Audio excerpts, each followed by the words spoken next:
lot of sugar, huh? Good to see you. We're going to be launching an inquiry about Bud Light and InBev. I really believe right now in our society, it's really a bottom-up movement. And that's where we've had most success: Iowa, South Carolina, Florida. And I think you're going to continue to see a lot of good battles there. So you're not in support of a federal law? I'll always come down on the side of life, and I'm proud to be pro-life, and I'll be a pro-life president. But if you do that, I mean, if you sign a federal law, making a 6-week standard, the law across the country, aren't we just then going to get a Democrat administration with Democrat Congress that reverses or that codifies Roe and back and forth? Why isn't it just a states' rights issue? Just say what you actually mean. Like, he's so weaselly and inauthentic. Ron DeSantis is super extreme. Do I need to remind you that he signed a 6-week abortion ban in the state of Florida? In fact, it's even more extreme and goes even further than what this group wants on a federal level, right?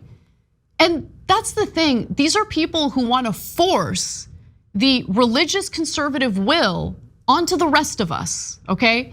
In fact, the majority of conservatives want to keep abortions legal in the first trimester. So if anything, I mean, if you are a right-wing group and you're thinking about, electoral victory, you would probably be critical toward Ron DeSantis for banning abortions past 6 weeks. It's good to meet you too. Oh, what is that? An icy? Yeah, that's probably a lot of sugar, huh? Good to see you. No amount of culture war nonsense, no amount of culture war grievances or handouts to corporations can make up for the fact that he lacks personality, charisma, or Riz, as the kids are calling it these days.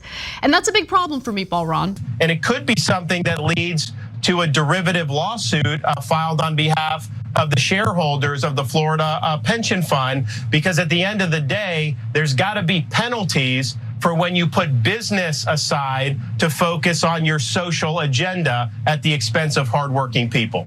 I want to remind you, by the way, Anheuser-Busch is still down from before they did an extremely limited partnership with Dylan Mulvaney, who has done absolutely nothing wrong. The stock is down about 12% since that started. To put that in perspective, the stock is where it was at in February of this year.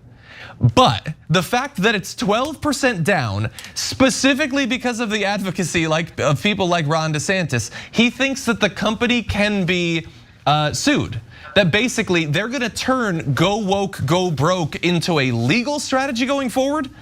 I'm not a lawyer. I'm not involved in any of this stuff, but I would imagine that his statements about Bud Light are gonna be a part of that trial if it happens. He tried to tank the stock of that apparently is such an important part of his state's pension fund.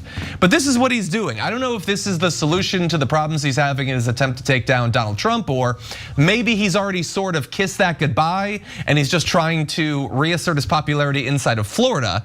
But this doesn't seem like it's addressing the issues that regular Americans are concerned with.